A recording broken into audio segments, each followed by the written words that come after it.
먼 옛날 영조 임금이 조선을 다스리던 시절의 이야기입니다. 한양 외곽 울창한 소나무 숲 너머로 낡은 기와집 한 채가 자리하고 있었습니다. 수백 년 된 느티나무가 대문 앞을 지키고 담장에는 이끼가 두텁게 쌓인 그 집은 한눈에 보아도 오랜 세월의 무게를 짊어진 곳이었지요. 집안 이름은 이씨 문중. 한때 조선 팔도에 이름을 떨치던 명문가였습니다. 그러나 그 세월이 무색하게도 3대째 아들이 없었습니다. 대감은 밤마다 사당에 엎드려 조상께 빌고 또 빌었지만 하늘은 끝내 응답하지 않았습니다. 마님은 이미 눈물도 말라버린 얼굴로 조용히 살림을 돌보았고 하인들은 수군거리며 집안에 운이 다했다고 고개를 저었지요. 바로 그 집으로 어느 가을밤 인기척도 없이 여인 하나가 들어왔습니다. 창백한 얼굴, 유난히 붉은 입술, 이름은 연화였습니다. 그 여인이 이 집에 들어온 순간부터 집안에는 무언가 달라지기 시작했습니다. 아무도 처음에는 몰랐지요. 그저 씨바지 하나가 들어왔을 뿐이라고 모두 그렇게 생각했으니까요. 하지만 어느 것 하나 처음 보이는 것과 같지 않았습니다. 연화는 씨바지가 아니었습니다. 그리고 그 뱃속의 아이는 이 집안의 아이가 아니었습니다. 목련야담에 오신 여러분 반갑습니다. 마음에 드신다면 구독과 좋아요로 응원 남겨주시면 큰 힘이 되겠습니다. 그럼 오늘 이야기 시작하겠습니다. 옛날 옛적 한양 외곽 소나무 숲 깊은 곳에 이씨 문중의 고택이 자리하고 있었습니다. 대문 앞에는 수령 200년이 넘는 느티나무 한 그루가 서 있었고 그 굵은 둥치에는 금줄이 둘러져 있었습니다. 집을 지키는 나무라고 하여 대대로 굿을 올리고 술을 바쳐온 나무였지요. 그러나 금줄은 이미 색이 발해 있었고 새끼줄 사이로 꽂힌 소지 종이는 비바람에 너덜너덜 찢겨 있었습니다. 집안의 운이 그 금줄처럼 낡아버린 것은 3대 전부터였습니다. 이씨 문중은 한때 조정에도 이름이 오르내리던 집안이었습니다. 그러나 대감의 할아버지 때부터 아들이 태어나지 않기 시작했지요. 할아버지는 첩을 3명이나 들였지만 태어나는 것은 딸뿐이었습니다. 아버지 때에도 마찬가지였습니다. 그리고 지금의 대감 이준호 역시 40해를 훌쩍 넘기도록 슬하에 자식 하나 없었습니다. 3대째 대를 잇지 못하면 멸문이었습니다. 대감은 밤마다 사당에 들어가 향을 피우고 엎드렸습니다. 이마가 마루에 닿도록 절을 올리고 조상의 위패 앞에서 떨리는 목소리로 빌고 또 빌었지요. 하인들은 그 모습을 담 너머로 훔쳐보며 고개를 저었습니다. 대감 마님이 저리 비셔도 하늘이 안 들어주시는 것 보면 이 집은 진짜 운이 다한 것 아니겠어. 쉿, 그런 말을 함부로 하면 못 써. 마님이 들으시기라도 하면 어쩌려고. 마님은 언제부터인가 눈물도 보이지 않았습니다. 그저 이른 아침부터 늦은 밤까지 조용히 살림을 돌보았지요. 밥을 짓고 빨래를 감독하고 제사를 준비했습니다. 슬픔이 오히려 더 단단하고 차갑게 굳어버린 사람처럼 마님의 얼굴에는 좀처럼 표정이라는 것이 없었습니다. 그리고 늦가을의 어느 날이었습니다. 대감이 한양시전에서 돌아오더니 마님을 불러 앉혔습니다. 그 눈빛이 예사롭지 않았지요. 부인, 씨바지를 드리려 하오. 마님은 잠시 눈을 감았다가 천천히 떴습니다. 그리고는 아무 말도 하지 않았습니다. 다만 고개를 한번 끄덕였을 뿐이지요. 바로 그날 밤 집안으로 여인 하나가 들어왔습니다. 연화가 이씨 문중에 발을 들인 것은 달도 뜨지 않은 흐린 밤이었습니다.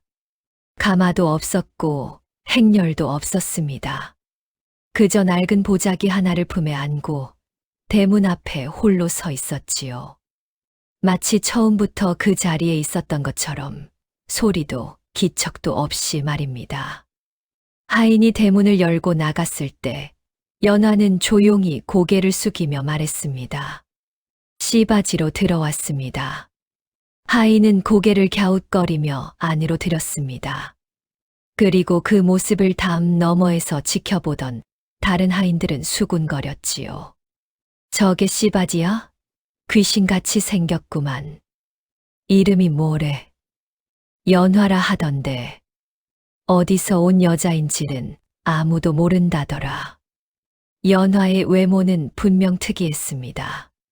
피부가 달빛처럼 창백하여 마치 햇볕 한 번 쬐은 적 없는 것처럼 보였고 그에 비해 입술은 유난히 붉었습니다. 핏빛이라 해도 지나치지 않을 만큼 짙은 붉은 빛이었지요. 눈빛은 깊었습니다. 무엇인가를 오랫동안 들여다보고 있는 사람의 눈, 혹은 오랫동안 어두운 곳에 있었던 사람의 눈이 그럴 것 같다는 느낌이었습니다. 말수는 극히 적었습니다. 묻는 말에만 짧게 답했고 먼저 말을 꺼내는 일이 없었습니다. 별채로 안내를 받은 연화는 방 안을 천천히 둘러보았습니다. 낡은 장지문, 삐걱거리는 마루, 구석에 놓인 화로 하나. 그것이 전부였지요. 연화는 아무런 불만도 표하지 않았습니다. 보자기를 조심스럽게 내려놓고 그 위에 두 손을 포개어 올렸습니다. 보자기 안에는 무엇이 들어 있었을까요? 나중에 방을 청소하던 몸종이 말했습니다. 보자기 안에 옷가지도 없었어요. 그냥 낡은 부적 하나만 있더라고요. 글씨가 이상하게 쓰여 있는 것이 저는 무서워서 손도 못 대겠던데요. 그 부적의 내용을 아무도 읽지 못했습니다. 적어도 그날 밤에는 말이지요. 연화는 그날 밤 방에 불도 켜지 않고 앉아 있었습니다. 어둠 속에서 창백한 얼굴이 희미하게 빛나는 것을 보았다는 하인도 있었습니다.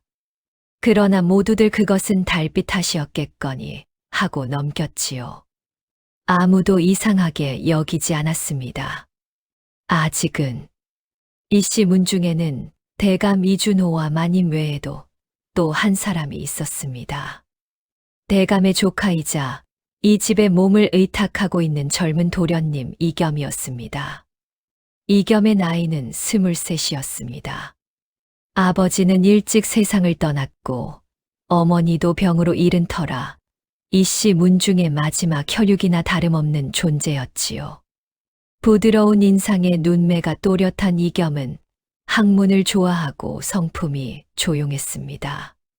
과거 급제를 목표로 날마다 사랑채에 앉아 서책을 붙잡고 있었지요. 연화가 들어온 날, 이겸은 사랑채에서 그 모습을 창 너머로 보았습니다. 그리고 이상하게도 눈을 돌릴 수가 없었습니다. 그것은 연화의 외모 때문만은 아니었습니다. 무언가 그 여인에게는 보통 사람과는 다른 기운이 있었습니다. 마치 깊은 산속 오래된 묘 앞에 섰을 때 느끼는 것 같은 서늘하고 묵직한 기운이요.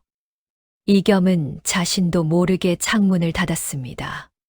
집안 하인들은 연화를 처음부터 달갑게 여기지 않았습니다. 씨바지가 어디서 온 년인지도 모른다 하지 않아 그런 걸 집안에 들이다니. 대감마님도 참 저런 귀신같이 생긴 년한테 씨를 받겠다고. 조심해. 저 여자 눈빛이 예사롭지 않아. 뭔가 흉한 것 달고 들어온 것 같아. 연화는 그런 수군거림을 모두 들었습니다. 그러나 아무런 반응도 없었습니다. 그저 눈을 내리깔고 조용히 걸었지요. 오히려 그 무반응이 하인들을 더 불편하게 만들었습니다. 집안에는 늙은 무당이 하나 있었습니다.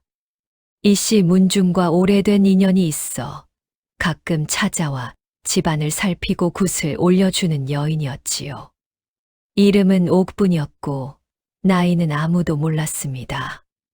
어릴 때부터 보아왔는데 늘 그 얼굴이었다는 사람도 있었습니다. 연화가 들어온 다음 날 옥분이 집안에 왔습니다. 그리고 마당에 서서 별채를 바라보더니 마님을 불러 낮은 목소리로 말했습니다. 마님, 저 여인을 어디서 데려오셨습니까? 마님이 대답하기 전에 옥분은 다시 말을 이었습니다. 이 집 씨를 받는 것이 아닙니다. 화를 받는 것입니다. 마님은 잠시 말이 없었습니다. 그리고 입술을 한 번 꾹 다물었다가 말했습니다. 무당 소리는 들을 것이 못되오. 물러가시오. 옥부는 더 말을 하지 않았습니다. 다만 돌아서며 뒤를 한 번 돌아보았지요. 그 눈빛에는 분명히 두려움이 있었습니다. 연화가 별채의 자리를 잡은 지 1회가 지났습니다. 그동안 연화는 단 한 번도 별채 밖으로 나오지 않았습니다. 밥을 가져다 주면 말없이 받았고 빈 그릇을 돌려주었습니다. 하인들이 말을 걸면 짧게 대답하고 그마저도 없으면 그냥 고개만 끄덕였지요. 이상한 일이 처음 벌어진 것은 사흘째 밤이었습니다. 한밤중에 아기 울음소리가 들렸습니다. 처음에 들은 것은 마당을 쓸던 어린 몸종이었습니다. 분명 어린아이가 우는 소리였는데 소리가 나는 방향을 쫓아가면 아무것도 없었습니다. 이튿날 밤에는 2명이 함께 들었습니다. 그 다음 날 밤에는 대감도 그 소리에 잠을 이루지 못했습니다. 아기 울음소리는 별채 쪽에서 들려오는 것 같았습니다. 그러나 연화는 아직 아이를 가진 것도 아니었지요. 하인들은 점점 연화를 피하기 시작했습니다. 이겸은 그 소리를 들은 날 밤 잠을 이루지 못하고 마당을 거닐었습니다. 달이 유난히 밝은 밤이었지요. 별채 창문으로 희미한 불빛이 새어나오고 있었습니다. 이겸이 자신도 모르게 걸음을 멈추었을 때 창문 너머에서 연화의 그림자가 움직이는 것이 보였습니다. 연화는 앉아서 무언가를 보고 있었습니다. 아무것도 없는 허공을 말이지요. 이겸은 등골이 서늘해졌습니다. 하지만 다리가 떨어지지 않았습니다. 그때 연화가 고개를 돌렸습니다. 창문을 향해서요. 이겸과 연화의 눈이 마주쳤습니다. 장지문과 창살 너머로 밤의 어둠을 사이에 두고서요. 연화는 아무 말도 하지 않았습니다. 이겸도 아무 말도 하지 못했습니다. 다음 날 아침 옥분이 다시 집안을 찾았습니다. 아무도 부르지 않았는데 말이지요. 옥분은 마당에 서서 하늘을 보더니 마님에게 낮게 말했습니다. 밤에 소리 들으셨지요? 마님이 대답하지 않자 옥분은 계속 말을 이었습니다. 저 여인을 빨리 내보내셔야 합니다. 데려온 것이 씨앗만이 아닙니다. 그 여인 뒤에는 무언가가 따라왔습니다. 마님은 이번에도 옥분의 말을 막았습니다. 그러나 그날 밤 마님은 혼자 사당에 들어가 오랫동안 나오지 않았습니다. 집안에 무언가가 들어온 것은 분명했습니다. 문제는 아직 아무도 그것이 무엇인지 몰랐다는 점이었지요. 연화가 별채에 자리 잡은 집 한 달이 지난 밤이었습니다. 대감은 연화를 불렀습니다. 그것은 단순한 부름이 아니었습니다. 씨바지와 가주 사이에 치러야 하는 의례였지요. 조선의 풍속에서 씨바지는 단순한 여인이 아니었습니다. 가문의 혈통을 이어받을 씨앗을 품어야 하는 존재, 그러므로 엄중한 절차와 의례가 따랐지요. 마님이 직접 연화의 방을 찾아 단정하게 머리를 빗겨주었습니다. 새 옷을 입히고 비녀를 꽂아주었지요. 그 손길이 얼마나 조심스럽고 담담했는지 보고 있던 몸종은 오히려 마님이 안쓰러워 눈물이 날 뻔했다고 했습니다. 연화는 그 내내 조용히 앉아 있었습니다. 마님의 손길을 거부하지도 달가워하지도 않았습니다. 그저 허공을 보는 눈빛으로 마치 자신의 몸에 벌어지는 일을 남의 일처럼 바라보는 것 같았지요. 마님이 마지막으로 연화의 귀에 비녀를 꽂으며 낮게 물었습니다. 무섭지 않느냐? 연화는 잠시 침묵했습니다. 그리고 천천히 고개를 저었습니다. 이미 무서운 것을 다 겪었습니다. 마님은 그 말에 손이 잠시 멈추었습니다. 그러나 아무것도 묻지 않았지요. 의례는 그날 밤 치러졌습니다. 집안에는 이상하게 바람 한 점 없었고 마당의 나무도 고요했습니다. 그 고요함이 오히려 더 무거웠지요. 그리고 이겸은 사랑채에서 그 밤을 뜬 눈으로 보냈습니다. 자꾸만 연화의 눈빛이 떠올랐습니다.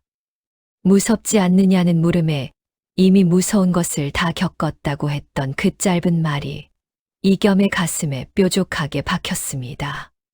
도대체 어떤 삶을 살아온 여인이기에 이 의례조차 무서움 없이 받아들이는 것인지요. 그러나 더 놀라운 일은 그 다음에 벌어졌습니다. 의례를 치른 지 보름도 안 되어 연화가 잉태를 했습니다. 어찌나 빠른 잉태인지 집안 모두가 입을 다물지 못했습니다. 옥부는 그 소식을 듣고 입술을 질끈 깨물었습니다. 이것은 자연스러운 잉태가 아닙니다. 그러나 대감은 기쁨에 넘쳐 그 말을 귀담아 듣지 않았습니다. 3대에 걸친 한이 풀리는 것 같다며 그날 밤 집안에 잔치를 벌일 기세였지요. 아무도 몰랐습니다. 이 잉태가 시작이 아니라 끝의 시작이라는 것을. 연화가 아이를 가졌다는 소식이 집안에 퍼지자 분위기가 달라졌습니다. 대감은 몰라보게 밝아졌습니다. 마치 10년이 젊어진 것처럼 발걸음도 가벼워지고 웃음도 늘었지요. 사당에 제를 올리고 무당 옥분에게도 좋은 천과 쌀을 선물로 보냈습니다. 옥분은 그 선물을 받으면서도 끝내 기뻐하는 표정을 짓지 않았지만 대감은 개의치 않았습니다. 마님은 연화의 음식을 직접 신경 쓰기 시작했습니다. 몸에 좋은 것들로 상을 차리게 하고 별채에 군부를 떼어 따뜻하게 해주었지요. 예전에 연화를 무시하거나 거칠게 대하던 하인들도 눈치를 보며 조심스러워졌습니다. 그러나 연화는 달라진 것이 없었습니다. 고마워하지도 않았고 더 편안해 보이지도 않았습니다. 그저 이전과 똑같이 조용히 별채에 앉아 있었지요. 다만 가끔 손을 아랫배 위에 얹고는 허공 어딘가를 응시하는 모습이 보였습니다.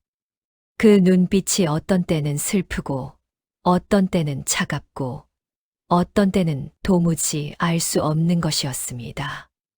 이겸은 그 즈음 연화와 처음으로 말을 나누었습니다. 마당을 지나다 연화가 별채 앞 섬돌에 앉아 있는 것을 보았습니다. 가을 햇볕이 연화의 어깨 위에 내려앉아 있었지요. 이겸은 걸음을 멈추었습니다. 몸은 괜찮소. 연화가 천천히 고개를 들었습니다. 이겸을 보고 잠시 말이 없다가 짧게 답했습니다. 예. 이겸은 더 말을 잇지 못하고 그냥 지나쳤습니다. 그러나 그날 이후로 이겸은 매일 아침 별채 앞을 지나는 일이 늘었습니다. 아무것도 아닌 것처럼 그러나 분명하게 밤에 들리던 아기 울음소리는 연화의 잉태 이후 또 그쳤습니다. 그것을 다행으로 여기는 사람이 있었고 오히려 그 침묵이 더 무섭다는 사람도 있었습니다. 옥부는 여전히 별채를 멀리했습니다. 마당을 지날 때마다 시선을 돌렸지요. 그리고 혼자 있을 때면 낮게 중얼거렸습니다. 씨앗이 심겼구나. 이제 싹이 트고 나면 이 집은 끝이다. 연화의 배가 불러오기 시작한 것은 2달이 지나서였습니다. 그런데 이상한 일이 다시 시작되었습니다. 밤마다 별채의 방문자가 있었습니다. 처음 눈치챈 것은 마당을 지키는 늙은 하인이었습니다. 자정이 훌쩍 넘은 시각, 별채 쪽에서 무언가 움직이는 그림자를 보았다고 했지요. 사람의 형태이기는 한데 발걸음 소리가 전혀 없었다고 했습니다. 다음 날 밤 또 그림자가 나타났습니다. 하인 2명이 몰래 살펴보았습니다. 그림자는 별채 쪽으로 천천히 다가가더니 문을 열지도 않고 스며들듯 사라졌습니다. 하인들은 소리를 지르고 싶었지만 입이 떨어지지 않았다고 했습니다. 다리에 힘이 빠져 그 자리에 주저앉아 버렸다고요. 이겸도 그 그림자를 보았습니다. 책을 읽다 잠들지 못하고 창문을 열어두었는데 달빛 아래 별채로 향하는 인형이 눈에 들어왔습니다. 이겸은 빠르게 마당으로 나갔지만 이미 그림자는 없었습니다. 이겸이 별채 문을 두드렸습니다. 연화 거기 있소. 방금 누가 들어간 것 같은데. 잠시 후 장지문이 열렸습니다. 연화가 눈을 멀쩡히 뜬 채로 서 있었습니다. 잠든 기색이 없었지요. 아무도 오지 않았습니다. 연화의 목소리는 조용하고 평온했습니다. 그러나 이겸은 그 눈빛에서 무언가 다른 것을 보았습니다. 두려움이 없다는 것. 오히려 그림자를 기다리고 있었던 것 같은 그런 눈빛이었지요. 이겸이 돌아선 후 연화는 다시 문을 닫았습니다. 그리고 방 한가운데 서서 조용히 말했습니다. 다음에는 더 조심해야겠네. 방 안에는 아무도 없었습니다. 그런데도 연화는 누군가에게 말을 건네는 것처럼 말했지요. 촛불이 흔들렸습니다. 바람이 없는데도 말입니다. 이겸은 그날 밤 내내 잠을 이루지 못했습니다. 저 여인이 대체 무엇인지, 무엇을 숨기고 있는지, 그 답을 알아야 할 것 같다는 불안한 예감이 가슴 깊은 곳에서 자꾸만 고개를 들었습니다. 연화의 잉태 이후 2달이 더 지났을 때 집안에 이상한 일이 하나둘 벌어지기 시작했습니다. 처음에는 대감의 몸이 좋지 않았습니다. 특별히 앓지는 않는데 날로 야위어 가고 기력이 빠졌지요. 한의원을 불러 진찰을 받았지만 별다른 이상이 없다고 했습니다. 약을 지어 먹어도 차도가 없었습니다. 그 다음으로는 부엌에서 일하던 하인 하나가 갑자기 정신이 나가버렸습니다. 멀쩡하던 사람이 갑자기 허공을 보며 웅얼거리기 시작한 것이지요. 아이가 울어. 아이가 울어라는 말을 반복하며 밥도 먹지 못하고 드러누워 버렸습니다. 마당에 달들이 죽었습니다. 아침에 나가보니 한 마리도 살아있지 않았습니다. 상처도 없이 그냥 죽어 있었지요. 집안이 뒤숭숭해졌습니다. 하인들은 연화를 노골적으로 원망하기 시작했습니다. 전연이 들어온 뒤로 집안이 뒤집어졌다고 씨바지가 아니라 흉신을 들인 것이라고 수군거렸지요. 대감은 옥분을 불렀습니다. 옥분이 집안을 한 바퀴 돌고 나서 말했습니다. 이 집 이미 다른 기운이 들어왔습니다. 굿을 해야겠습니다. 대감은 허락했습니다. 굿이 시작된 날, 이겸은 마당 한켠에서 연화의 별채를 바라보았습니다. 굿판의 징소리, 북소리가 집안을 가득 채웠지요. 연화는 별채 문을 열고 그 광경을 보고 있었습니다. 이겸은 연화에게 다가갔습니다. 무섭지 않소. 연화가 이겸을 보았습니다. 그리고 조용히 물었지요. 도련님은 무엇이 무서우십니까? 이겸은 그 물음에 잠시 말을 잃었습니다. 연화는 다시 시선을 굿판으로 돌리며 말했습니다. 저는 이미 가장 무서운 것을 보았습니다. 그러니 이런 것은 무섭지 않습니다. 이겸의 마음속에 무언가가 조용히 흔들렸습니다. 연화가 어떤 삶을 살았기에 저리도 두려움이 없는 것인지 처음으로 그 여인의 과거가 궁금해졌습니다. 그것은 단순한 호기심이 아니었습니다. 가슴 어딘가에서부터 번지는 이름 붙이기 어려운 감정이었지요. 굿이 끝나고 집안은 잠시 잠잠해졌습니다. 그러나 이겸의 마음은 더 시끄러워졌습니다. 연화의 보자기 안에 있던 부적. 아무도 읽지 못했다는 그 부적. 이겸은 그것이 자꾸만 마음에 걸렸습니다. 한문에 능한 이겸은 어쩌면 자신이 읽을 수 있을지도 모른다는 생각이 들었지요. 기회는 뜻밖의 찾아왔습니다. 어느 날 연화가 몸이 좋지 않아 마님이 불러낸 사이 이겸이 별채에 들어갔습니다. 방은 텅 비어 있었습니다. 아무것도 없이 깨끗했지요. 아랫목에 보자기 하나만 놓여 있었습니다. 이겸은 잠시 망설이다 보자기를 열었습니다. 부적이 있었습니다. 낡고 누런 한지의 붉은 빛이 도는 글씨로 쓰인 부적이었지요. 이겸은 그것을 들어 천천히 읽었습니다. 왕의 씨를 받든 자, 이승에 머물지 말라. 이겸의 손이 멈추었습니다. 왕의 씨를 받든 자. 그것이 무슨 뜻인지 이겸의 머릿속에서 생각이 빠르게 돌아갔습니다. 연화는 씨바지라고 했습니다. 이 집 대감의 씨를 받기 위해 들어왔다고요. 그런데 왜 부적에는 왕의 씨라고 쓰여 있는 것인지요? 이겸은 손이 떨렸습니다. 설마 하니. 그때 방문이 열렸습니다. 연화가 돌아온 것이었지요. 연화는 이겸이 부적을 들고 있는 것을 보았습니다. 두 사람의 눈이 마주쳤습니다. 연화는 이겸에게서 시선을 거두지 않은 채 방 안으로 천천히 들어왔습니다. 그리고 이겸의 앞에 서서 손을 내밀었습니다. 이겸은 아무 말 없이 부적을 돌려주었습니다. 연화는 부적을 가슴에 품으며 낮게 말했습니다. 이제 아셨겠지요. 이겸은 대답하지 못했습니다. 연화는 더 이상 말하지 않았습니다. 다만 그 눈빛이 처음으로 이겸을 향해 무언가를 전하고 있었습니다.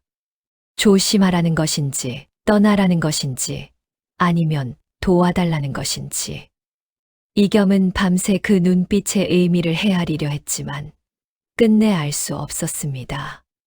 부적을 본 그날 이후로 이겸과 연화 사이에는 무언의 약속 같은 것이 생겼습니다. 서로 알고 있다는 것. 그리고 당분간은 말하지 않겠다는 것.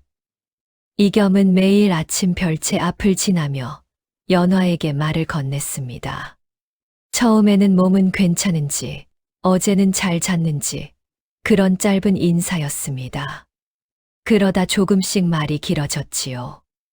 어제 읽은 책 이야기, 마당 감나무에 붉게 익어가는 감 이야기, 오늘 아침 하늘이 유난히 파랗다는 이야기. 연화는 처음에는 짧게만 받았습니다. 그러다 이겸의 말에 가끔 자신의 생각을 보탰지요. 그 목소리가 매우 조용하고 낮았지만 이겸은 그 짧은 말들을 마치 귀한 것처럼 들었습니다. 어느 날 이겸이 연화에게 몸조리에 좋다는 약 한 첩을 가져다 주었습니다. 시전에서 구해온 것이었지요. 억지로 드시라는 것이 아니요. 그냥 두었다가 드시고 싶으면 드시오. 연화는 약첩을 받으며 이겸의 손끝과 스쳤습니다. 그 찰나의 순간에 두 사람이 동시에 굳었습니다. 연화의 손은 차가웠습니다. 살아있는 사람의 손이라기에는 지나치게 차가운 온도였지요. 그러나 이겸은 그 손을 놓기가 싫었습니다. 아랫목 화롯불이 타닥타닥 소리를 내며 따뜻하게 피어오르는 가운데 이겸의 마음도 무언가에 타들어가는 것 같았습니다. 감사합니다, 도련님. 연화가 처음으로 먼저 말을 건넸습니다. 그 목소리에는 지금껏 없던 온기가 실려 있었지요. 이겸은 그날 밤 잠들지 못했습니다. 연화의 차가운 손, 그 온기 없는 온도가 자꾸만 떠올랐기 때문이었지요. 그것이 이겸을 두렵게 하면서도 동시에 가슴을 태웠습니다. 마님은 그 무렵 이겸의 행동을 주목하기 시작했습니다. 연화와 자주 말을 나누는 것, 별채 앞을 서성이는 것. 마님은 아무 말도 하지 않았습니다. 다만 방 안에 혼자 앉아 눈을 감고 있는 시간이 길어졌지요. 집안은 겉으로는 평온했습니다. 대감은 날이 갈수록 대를 이을 아이가 태어날 것에 들떠 있었고, 연화는 배가 점점 불러왔으며, 하인들도 잠시 불안을 잊은 것처럼 일상을 보냈습니다. 그러나 그 평온은 폭풍 전야의 고요였습니다. 가장 행복한 순간이 지나면 반드시 가장 깊은 나락이 따라오는 법이지요. 그리고 그것은 생각보다 훨씬 빠르게 찾아왔습니다. 그것은 초겨울 첫눈이 내리던 밤이었습니다. 연화가 갑자기 진통을 호소했습니다. 달수가 채 되지 않았는데 말이지요. 마님이 달려오고 몸종들이 허둥지둥 뛰어다니며 물을 끓이고 이불을 걷어냈습니다. 이겸도 소식을 듣고 달려왔습니다. 별채 앞에서 발을 동동 구르며 서 있었지요. 그런데 이상하게도 진통은 얼마 후 가라앉았습니다. 아이가 나오지는 않았습니다. 몸종이 나와서 괜찮아졌다고 전했지만 이겸은 가슴을 쓸어내리면서도 발이 떨어지지 않았습니다. 한밤중이 되어서야 마님과 몸종들이 모두 물러가고 별채 앞이 조용해졌습니다. 이겸은 돌아서려 했습니다. 그때 별채 문이 열렸습니다. 연화가 창백한 얼굴로 서 있었지요. 눈이 아직도 소리 없이 내리고 있었고 연화의 어깨 위에 눈송이가 하나 내려앉았습니다. 도련님. 연화의 목소리가 처음으로 떨렸습니다. 이겸은 그 떨림 하나에 모든 것을 잊었습니다. 신분도, 금기도, 집안의 눈도. 그냥 발걸음이 앞으로 나아갔지요. 별채 안은 화롯불이 붉게 타고 있었습니다. 연화가 이겸을 보았습니다. 이겸이 연화를 보았습니다. 창문 밖에서는 눈이 쌓이는 소리도 없이 세상이 하얗게 덮여 가고 있었지요. 연화가 먼저 말했습니다. 저를 도와주실 수 있습니까? 이겸은 주저하지 않았습니다. 무엇이든지. 그 밤 두 사람 사이에 무슨 일이 있었는지 집안의 그 누구도 알지 못했습니다. 다만 다음 날 아침 이겸이 별채에서 나오는 것을 우물가를 지나던 하인이 보았다고 했지요. 하인은 마님에게 그 사실을 고했습니다. 마님은 아무 말도 하지 않았습니다. 그저 창문 밖을 보았지요. 뜰에는 어젯밤 내린 눈이 하얗게 쌓여 있었고 그 위에 두 줄의 발자국이 찍혀 있었습니다. 마님의 눈빛은 슬프지도 화나지도 않았습니다. 오히려 모든 것을 알고 있었던 사람의 담담한 눈빛이었지요. 그리고 마님은 혼자 사당으로 걸어 들어갔습니다. 이겸은 그날 이후 연화를 다시 보지 않으려 했습니다. 자신이 금기를 넘었다는 것, 시바지와 도련님 사이의 경계를 무너뜨렸다는 것이 두렵기도 했고, 무엇보다 연화에 대해 알게 된 것들이 자꾸만 이겸을 올감했습니다. 왕의 씨를 받든 자. 부적에 쓰인 그 말이 머릿속에서 지워지지 않았지요. 그로부터 사흘 뒤 이겸은 대감의 서고에서 뜻하지 않은 것을 발견했습니다. 책을 찾으러 들어갔다가 서가 뒤에 끼어있던 낡은 문서 하나가 눈에 띄었습니다. 오래되어 종이가 누렇게 변해 있었지요. 이겸이 꺼내어 펼쳐보니 그것은 한 여인의 기록이었습니다. 여인의 이름은 나와 있지 않았습니다. 다만 그 내용에는 이렇게 적혀 있었지요. 영조 제위초 궁 안의 나인 하나가 영모를 꾀했다는 죄목으로 쫓겨났다. 그 죄의 진실은 알 수 없으나 실상은 그 나인이 임금의 총애를 받아 아이를 가졌기 때문이었다. 아이가 왕위를 위협할 존재가 될 것을 두려워한 자들이 나인을 영모로 몰아 궁 밖으로 내쳤고 그 나인은 이후 행방을 알 수 없다. 이겸은 손에 든 문서를 떨어뜨릴 뻔했습니다. 나인. 궁 밖으로 쫓겨난 나인. 임금의 아이를 가진 여인. 이겸의 머릿속에서 연화의 얼굴이 떠올랐습니다. 창백한 피부, 붉은 입술, 그리고 무엇도 두렵지 않다는 그 깊은 눈빛. 그리고 이제 연화의 뱃속에 있는 아이. 저 아이는 대감의 아이가 아니었습니다. 임금의 피를 받은 아이였습니다. 이겸의 등 뒤에 소름이 끼쳤습니다. 동시에 믿기지 않는 생각이 떠올랐지요. 그렇다면 연화는 왜 이 집에 왔는가? 씨바지로 들어온 것이 처음부터 계획된 것이라면 그 계획의 끝에는 무엇이 있는 것인가? 이겸은 서고를 뛰쳐나와 곧장 별채로 향했습니다. 이겸이 별채 문을 박차듯 열었을 때 연화는 아랫목에 앉아 있었습니다. 연화. 이겸의 목소리가 떨렸습니다. 그 아이가 누구의 아이요? 연화는 이겸을 보았습니다. 오랫동안 이 물음을 기다렸다는 듯한 눈빛이었지요. 그러나 바로 대답하지 않았습니다. 이겸이 다가가 연화의 앞에 무릎을 꿇었습니다. 나를 속인 것이요.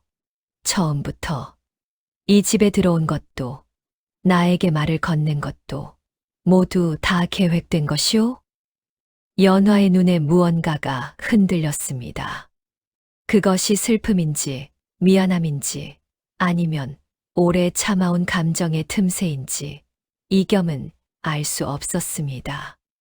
저는 도련님을 이용한 것이 아닙니다. 연화의 목소리는 여전히 조용했습니다. 다만 처음부터 저는 이 집에 온 이유가 있었습니다. 그 이유가 무엇이요? 연화는 입술을 꾹 다물었습니다. 그리고 잠시 후 말했습니다. 저는 죽어야 했습니다. 궁에서 쫓겨난 그날, 저는 살아남으면 안 되는 사람이었습니다. 그런데 살았습니다. 왜 살았는지, 무엇을 위해 살았는지 알고 싶었습니다. 이겸은 연화의 말을 들으며 가슴이 조여들었습니다. 그리고 이 집에 오면 알 수 있다고 했습니다. 누가 그랬소? 연화는 대답하지 않았습니다. 이겸은 자리에서 일어났습니다. 마음이 뒤엉켰습니다. 연화가 거짓을 말하는 것 같지 않았지만 그렇다고 모든 것을 믿을 수도 없었습니다. 연화의 뱃속에 있는 아이, 그 아이가 왕의 피를 받았다는 것이 사실이라면 이 집안은 지금 어마어마한 위험 안에 있는 것이었지요. 이겸이 돌아서며 말했습니다. 그 아이를 낳은 후에는 어쩔 생각이요? 연화는 그 물음에 처음으로 눈을 내리깔았습니다. 그리고 낮게 말했습니다. 모르겠습니다. 이겸은 별채를 나왔습니다. 뒤돌아보지 않았습니다. 그러나 발걸음이 무거웠고 마음은 더 무거웠습니다. 다음 날 새벽 이씨 문중에 손님이 들었습니다. 한양 조정에서 온 자들이었습니다. 나줄셋을 앞세우고 뒤에는 검은 관복을 입은 사내가 한 명 있었지요. 이름은 최판서의 수하인 조씨, 조서방이라고만 불리는 자였습니다. 눈이 가늘고 입이 얇은 사내로 말할 때 웃음을 잃지 않았지만 그 웃음 뒤에 무엇이 있는지는 아무도 몰랐습니다. 조서방이 대감을 찾았습니다. 대감께서 씨바지를 들이셨다는 말을 들었습니다. 그 씨바지가 누구인지 확인하러 왔습니다. 대감이 어리둥절한 얼굴로 무슨 말이냐고 하자 조서방이 웃으며 말을 이었습니다. 조정에서 찾고 있는 여인이 있습니다. 몇 해 전궁에서 도망친 나인이지요. 임금의 은밀한 총애를 받다가 그 사실이 드러나자 영모죄를 뒤집어 쓰고 도망쳤습니다. 그 여인의 뱃속에는 임금의 아이가 들어있을 것입니다. 그 아이는 절대로 태어나면 안 됩니다. 대감의 얼굴에서 핏기가 사라졌습니다. 그 여인이 씨바지 행세를 하며 이 집에 들어왔다고 조정은 의심하고 있습니다. 이겸은 사랑채 창문 너머로 이 광경을 지켜보았습니다. 손에 잡고 있던 붓이 떨려 글씨가 번졌지요. 오고야 말았습니다. 연화를 잡으러 온 자들이 드디어 이 집에 발을 들인 것이었습니다. 대감은 떨리는 목소리로 말했습니다. 저는 씨바지를 들인 것뿐입니다. 그 여인이 어디서 왔는지 자세히 알지 못합니다. 조서방이 웃음을 거두지 않고 말했습니다. 그렇다면 확인만 하면 되겠습니다. 여인을 한번 보여주십시오. 이겸은 그 순간 결정을 해야 했습니다. 사랑채에서 마당을 내려다보며 조서방과 대감의 대화를 듣는 동안 이겸의 머릿속은 빠르게 돌아갔습니다. 만약 연화가 저 자들에게 끌려간다면 어떻게 될지는 불보듯 뻔했습니다. 아이는 태어나기 전에 지워질 것이고 연화도 살아남지 못할 것이었지요. 이겸이 마당으로 내려가기 전에 놀라운 일이 벌어졌습니다. 마님이 나온 것이었습니다. 마님이 조서방 앞에 서서 조용하고 단호하게 말했습니다. 씨바지는 어제 달수를 채우지 못하고 아이를 잃었습니다. 그리고 그 충격에 밤새 피를 쏟고 오늘 새벽에 세상을 떠났습니다. 조서방이 눈을 가늘게 뜨며 마님을 바라보았습니다. 사실이요? 죽은 사체 확인이 필요하시다면 보여드릴 수도 있습니다. 조서방이 잠시 침묵했습니다. 그러더니 웃으며 말했습니다. 좋습니다. 확인하겠습니다. 이겸은 심장이 내려앉는 것 같았습니다. 연화는 분명 살아 있었습니다. 마님이 거짓을 말한 것이었지요. 그러나 만약 저자들이 별채로 가면 모든 것이 드러납니다. 그 순간 별채에서 몸종 하나가 울며 뛰쳐나왔습니다. 마님, 아씨가 별채에서 사라지셨습니다. 마당에 있던 모든 사람이 굳었습니다. 조서방의 눈이 빛났습니다. 이겸은 직감했습니다. 이미 늦었다고. 조서방이 나졸들에게 눈짓했습니다. 마을 사방을 막아라. 빠져나가지 못하게. 이겸은 그 말이 끝나기 무섭게 후문 쪽으로 달렸습니다. 발이 눈 위에 찍히며 발자국을 남겼지요. 연화가 어디로 갔는지 알고 있었습니다. 집 뒤편 소나무 숲이었습니다. 이겸이 한 번 연화에게 이야기했던 곳, 담장 아래 작은 구멍이 있어 몸을 납작하게 하면 빠져나갈 수 있다고요. 그러나 숲에는 아무도 없었습니다. 발자국도 없었습니다. 눈 위에 아무런 흔적도 없이 연화는 사라져 있었습니다. 이겸은 숲속에 홀로 서서 사방을 돌아보았습니다. 소나무 가지에서 눈이 쏟아졌습니다. 텅 비어 있었습니다. 이겸이 집으로 돌아왔을 때 조서방은 이미 별채를 샅샅이 뒤진 뒤였습니다. 연화는 어디에도 없었습니다. 보자기도 없었고 부적도 없었고 연화가 있었다는 흔적이 거의 남아 있지 않았지요. 마치 처음부터 아무도 없었던 방처럼요. 조서방이 이겸을 보았습니다. 도련님은 씨바지 여인을 도망시킨 것이 아닙니까? 이겸이 담담하게 말했습니다. 저는 사랑채에서 글을 읽다가 소란 소리를 듣고 나왔습니다. 그것이 전부입니다. 조서방은 이겸을 한동안 바라보았습니다. 그 눈빛이 모든 것을 꿰뚫어 보는 것 같았지요. 그러나 조서방은 결국 웃음을 지으며 고개를 끄덕였습니다. 알겠습니다. 하지만 그 여인이 나타난다면 반드시 조정에 신고해야 합니다. 알아서 처리하지 않도록. 조서방 일행이 떠나고 나서 이씨 문중은 한동안 말이 없었습니다. 대감은 방 안에 처박혀 나오지 않았습니다. 마님은 뒷마당에서 혼자 서 있었습니다. 하인들은 수군거렸고 집안의 공기는 언제 터질지 모르는 가마솥처럼 팽팽하게 긴장되어 있었지요. 이겸은 마님을 찾았습니다. 마님, 연화를 아십니까? 어떤 여인인지 알고 계셨습니까? 마님이 이겸을 돌아보았습니다.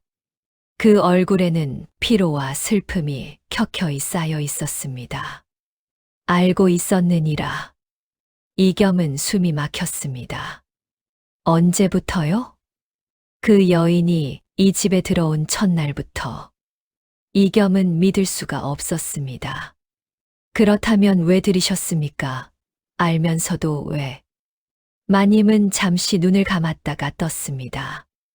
이 집은 어차피 끝난 집이었다. 대를 이을 아이도 남은 운도. 그렇다면 차라리 저 여인의 아이 하나를 살리는 것이 낫다고 생각했지. 어미도 없이 쫓겨난 아이가 어디서 어떻게 되겠느냐. 이겸은 마님을 바라보았습니다.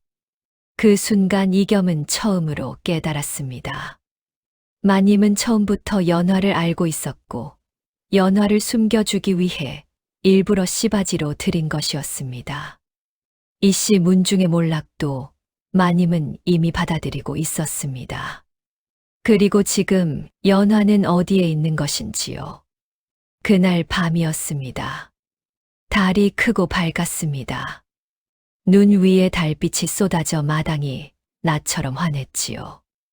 이겸이 잠을 이루지 못하고 앉아 있는데 별채 쪽에서 빛이 새어 나왔습니다. 이겸이 고개를 돌렸을 때 믿을 수 없는 광경이 눈앞에 있었습니다. 연화가 별채 앞마당에 서 있었습니다. 어디서 돌아온 것인지, 언제 들어온 것인지 알 수 없었습니다.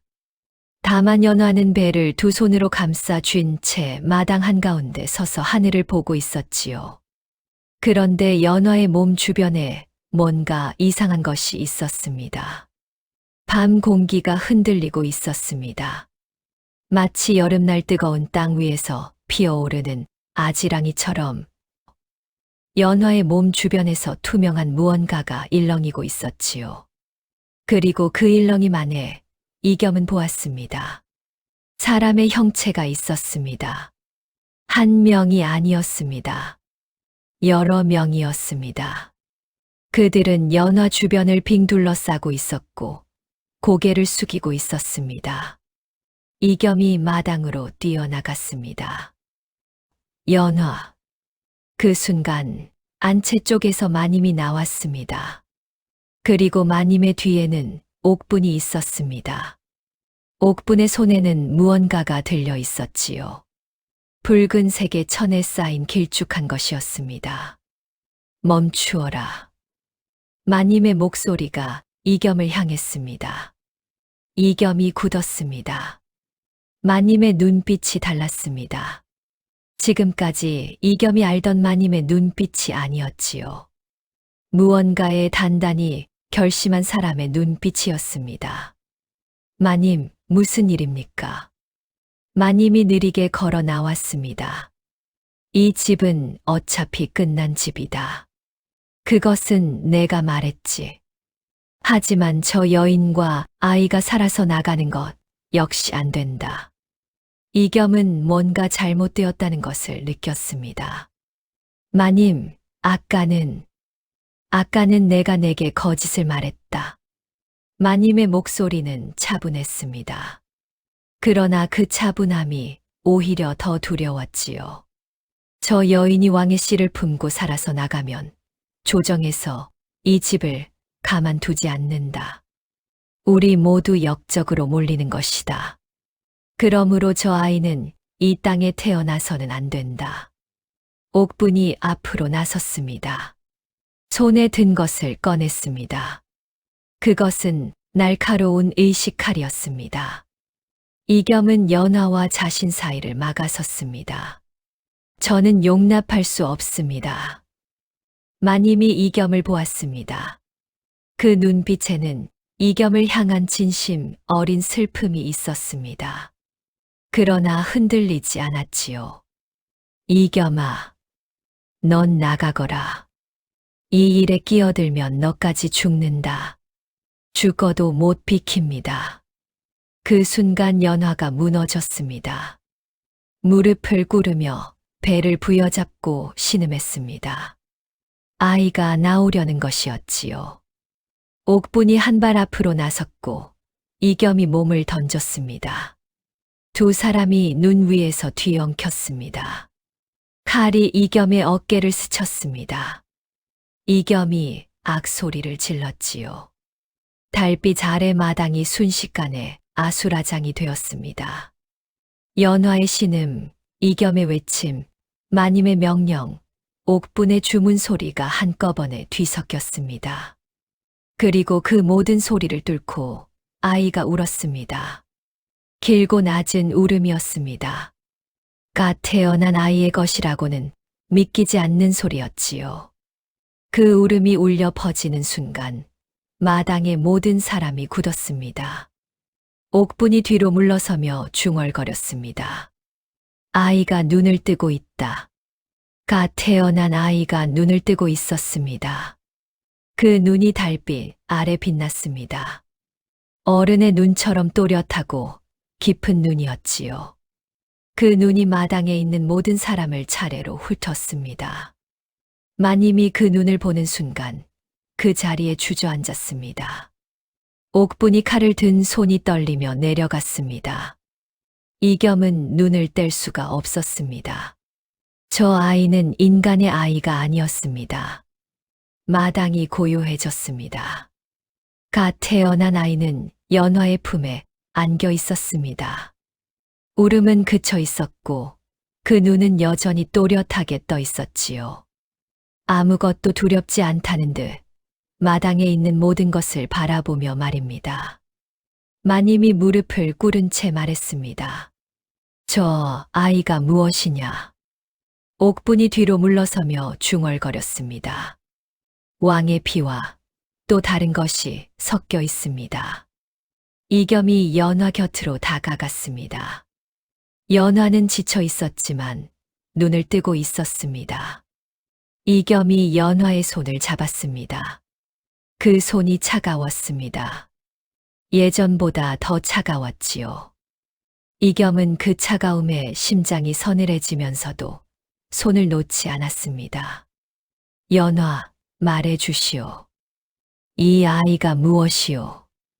연화가 이겸을 보았습니다. 그리고 처음으로 오랫동안 참아온 무언가를 내려놓는 것처럼 입을 열었습니다. 저는 살아있는 사람이 아닙니다. 이겸의 손이 굳었습니다. 연화가 천천히 말을 이었습니다. 저는 궁에서 쫓겨나던 날 죽었습니다. 아이가 생겼다는 것이 드러나자 영모죄를 뒤집어쓰고 끌려나와 사약을 받았습니다. 임금은 아무것도 하지 않으셨지요. 그것이 저의 끝이었습니다. 이겸의 눈에서 눈물이 흘렀습니다. 그런데 죽지 않았소. 지금 여기 있지 않소. 이승에서 맺힌 것이 남아있으면 혼이 머무릅니다. 저는 이 아이를 낳아야 했습니다. 죽기 전에 낳지 못했으니까요. 이겸은 이제 모든 것이 이해되었습니다. 처음부터 이상했던 것들이 하나씩 맞춰지기 시작했습니다. 창백한 피부, 차가운 손, 발자국 없이 사라졌던 일, 밤의 방문자, 아기 울음소리, 밤마다 연화를 찾아오던 그림자. 그것은 연화를 이끌어 주던 원혼들이었습니다.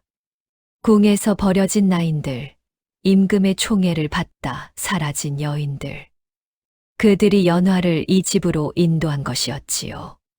그리고 부적에 쓰인 말. 왕의 씨를 받든 자, 이승에 머물지 말라. 그것은 연화에게 주어진 허락이자 마지막 사명이었습니다. 아이를 낳으면 연화는 이승을 떠나야 했지요. 이겸이 연화의 손을 더 꽉 쥐었습니다. 그렇다면 이제 연화가 고개를 끄덕였습니다. 이제 갈 수 있습니다. 이겸의 눈에서 눈물이 멈추지 않았습니다. 새벽빛이 하늘 끝에서 물들기 시작할 때였습니다. 담장 밖에서 소란이 일었습니다. 조서방이 밤새 마을을 지키고 있다가 집 안에 불빛이 보이자 다시 들이닥친 것이었습니다. 나졸들이 대문을 부수고 들어왔습니다. 조서방이 마당에 들어서며 연화와 아이를 보았습니다. 찾았구나. 조서방이 칼을 빼어 들었습니다. 그 순간이었습니다. 아이가 울었습니다. 낮고 길고 깊은 울음이었습니다. 그 소리가 새벽 공기를 뚫고 퍼져나가는 순간 이상한 일이 벌어졌습니다. 마당의 느티나무에서 까마귀 수십 마리가 한꺼번에 날아올랐습니다. 그리고 하늘이 어두워졌지요. 새벽빛이 막 들여오던 하늘이 순식간에 먹구름으로 덮였습니다. 나졸들이 멈추었습니다. 조서방의 손이 떨렸습니다. 아이의 눈이 조서방을 보았습니다. 그 눈을 본 조서방이 소리도 없이 뒤로 물러서다 그대로 그 자리에 주저앉았습니다. 칼이 손에서 떨어졌습니다. 나졸들이 달아나기 시작했습니다. 1명, 2명, 그리고 모두가 뒤도 돌아보지 않고 대문 밖으로 뛰었습니다. 조서방은 움직이지 못했습니다. 그 눈을 보고 나서 조서방은 다시는 입을 열지 못하게 되었다고 합니다. 말도 칼도 명도 모두 그 자리에서 잃어버렸지요. 이후 조서방은 폐인이 되어 조정에서도 잊혀졌습니다. 마님은 마당에 앉은 채 아이를 바라보았습니다. 아이의 눈이 마님을 향했습니다. 마님은 그 눈을 보며 천천히 눈을 감았습니다. 그 아침 마님은 숨을 거두었습니다. 병도 없이 상처도 없이 마치 모든 것을 내려놓고 잠이 든 것처럼 조용히 말이지요. 대감은 그 광경을 모두 사랑채 창문 너머로 보았습니다. 그 자리에서 머리가 새하얗게 새어버렸습니다. 며칠 후 대감도 세상을 떴습니다. 오랫동안 이어온 집안에 대한 집착과 욕심이 그와 함께 사라진 것이었지요. 옥부는 아이를 보고 조용히 고개를 숙였습니다. 왔구나, 왔어. 그리고 등을 돌려 걸어갔습니다. 다시는 돌아오지 않았습니다. 모든 것이 끝난 아침, 이겸 혼자 마당에 남았습니다. 연화는 아이를 이겸의 품에 안겨주었습니다. 그리고 말했습니다. 이 아이를 잘 부탁드립니다. 이겸이 연화를 보았습니다. 같이 가면 안 돼요? 연화가 고개를 저었습니다. 저는 이미 가야 할 곳이 있습니다. 이겸의 눈에 눈물이 차올랐습니다. 연화가 이겸의 뺨에 손을 얹었습니다. 차가운 손이었지요. 그 차가움이 오래도록 이겸의 뺨 위에 남아 있었습니다. 연화가 물러섰습니다. 한 발, 또 한 발. 담장 그림자 속으로 걸어가면서 연화의 몸이 조금씩 흐릿해졌습니다. 눈 위에 발자국이 찍히지 않았습니다. 처음부터 그랬듯이. 그리고 연화는 사라졌습니다. 이겸은 품 안에 아이를 안은 채 서 있었습니다. 아이는 울지 않았습니다. 그저 이겸을 바라보고 있었지요.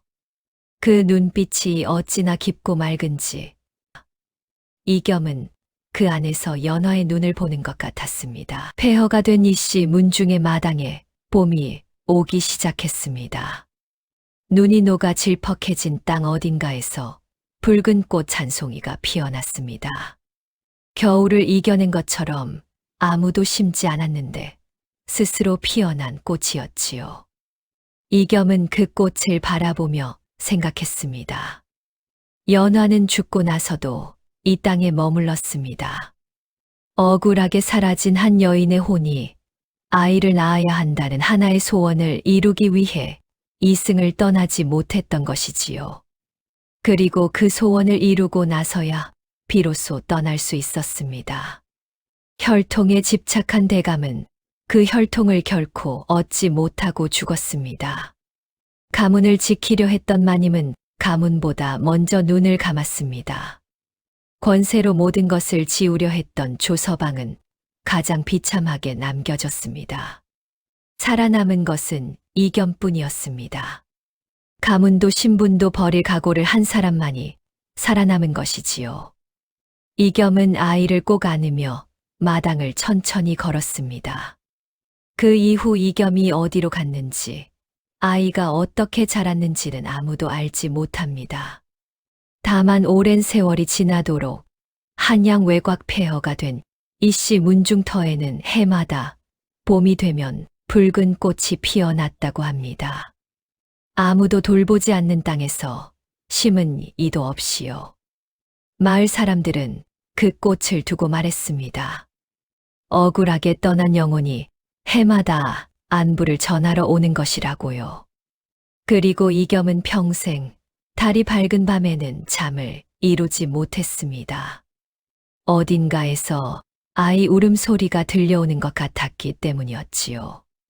그것이 연화의 아이인지 아니면 오래전 이 집에서 들리던 그 소리인지 이겸은 끝내 알 수 없었습니다. 다만 그 울음소리가 들릴 때마다 이겸은 창문을 열고 달을 바라보았습니다.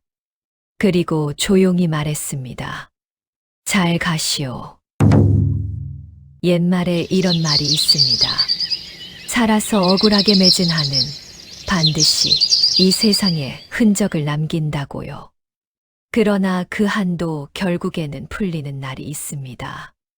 집착과 권세로 쌓아 올린 것은 한순간에 무너지지만 진심으로 사람을 위한 마음은 폐허 위에서도 꽃을 피운다는 것을 이 이야기는 말하고 있습니다. 오늘 영상 재미있으셨나요?